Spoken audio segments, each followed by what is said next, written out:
بسم اللہ الرحمن الرحیم۔ میں ہوں ملک محمد علی، پروگرام بات سے بات ملک محمد علی کے ساتھ۔ بلا آخر برطانیہ نے پاکستان کو فضائی حوالے سے ایک بڑا راستہ دیا ہے۔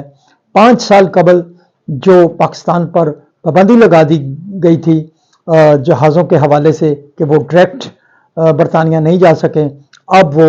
سلسلہ بحال ہو گیا ہے اور برطانیہ نے اس حوالے سے بات کر دی ہے، اور آج کے پروگرام میں اسی حوالے سے بات کریں گے کہ پاکستان پر یہ پابندی کیوں لگی تھی۔ اور پیارے دوستوں، جن دوستوں نے ابھی تک ہمارے چینل کو سبسکرائب نہیں کیا، برائے مہربانی وہ ہمارے چینل کو سبسکرائب بھی کریں، لائک بھی کریں اور شیئر بھی کریں۔ 2020 میں قومی اسمبلی کے ایک اجلاس کے دوران اس وقت کے وفاقی وزیر ہوا بازی غلام سرور خان نے ایک دھواں دار تقریر کے اندر پاکستانی پائلٹس کے متعلق اور اس حوالے سے وہ تقریر کی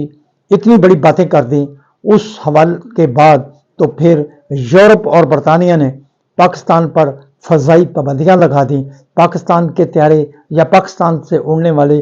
کوئی بھی پرائیویٹ ایئر لائنز جو ہیں وہ برطانیہ ڈائریکٹ نہیں جا سکتے تھے، یورپ ڈائریکٹ نہیں جا سکتے تھے، جس کی وجہ سے پاکستانی اوورسیز جو تھے انہیں بہت زیادہ تکلیف کا سامنا تھا، کیونکہ اگر کوئی برطانیہ سے پاکستان واپس آتا تھا تو انہیں 2-3 پروازیں تبدیل کرنی پڑتی تھی۔ 7-8 گھنٹے کا جو سفر تھا وہ 2 دن تک یا 3 دن تک سفر کرنا پڑتا تھا، اور ان میں کئی مسافر ایسے بھی ہوتے تھے جو معمر تھے یا بوڑھے ہوتے تھے۔ وہ جب جو پاکستان سے جاتے تھے یا برطانیہ یا یورپ سے آتے تھے تو ایسے معمر افراد کو بہت ہی تکلیف دہ امر سے گزرنا پڑتا تھا، کیونکہ جب 2-3 جہاز تبدیل کرنے پڑتے تھے یا ایئرپورٹس پر کئی گھنٹے رکنا پڑتا تھا تو وہ انتہائی اذیت میں مبتلا ہوتے تھے۔ خاص طور پر وہ جو بڑی عمر کے لوگ تھے انہیں بہت پریشانی کا سامنا تھا۔ لیکن غلام سرور خان کے اس بیان کے بعد پاکستان کو بہت زیادہ تکلیف دہ سفر کرنا پڑا، کیونکہ ایک وقت تھا جب پاکستان کی PIA ایئر لائنز دنیا کی ٹاپ کلاسز ایئرپورٹ میں جس کا شمار تھا، اور دنیا کی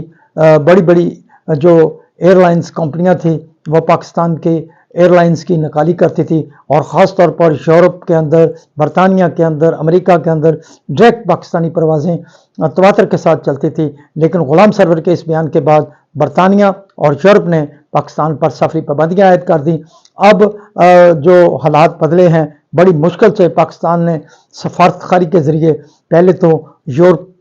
نے پاکستان کے لیے یہ سفری پابندیاں ختم کی، اب حکومت برطانیہ نے بھی اس بارے میں اعلان کر دیا ہے کہ پاکستان کی جو ایئر لائنز ہیں وہ ڈائریکٹ وہاں سے اجازت نامہ حاصل کر کے برطانیہ جا سکیں گی۔ اب جو پاکستان کے وفاقی وزیر ہیں خواجہ محمد آصف، اس نے کہا ہے کہ ہم کوشش کریں گے کہ 14 اگست 2025 کو مانچسٹر کے لیے پاکستان کی پہلی پرواز بھیجی جائے برطانیہ، اور اسی طرح انہوں نے یہ بھی عندیہ دیا ہے کہ اس بات پر بھی قانونی کارروائی ہونی چاہیے کہ وفاقی وزیر صاحب کا غلام سرور خان نے کس کے امام پر اتنا بڑا بیان دیا جس کی پاکستان کو 5 سال تک قیمت چکانی پڑی۔ بہرحال اوورسیز پاکستانی کے لیے یہ بڑی خوشی کی بات ہے کہ وہ اب ڈائریکٹ سفر کر سکیں گے پاکستان کے لیے۔ سلام پاکستان، سلام اوورسیز، اللہ حافظ۔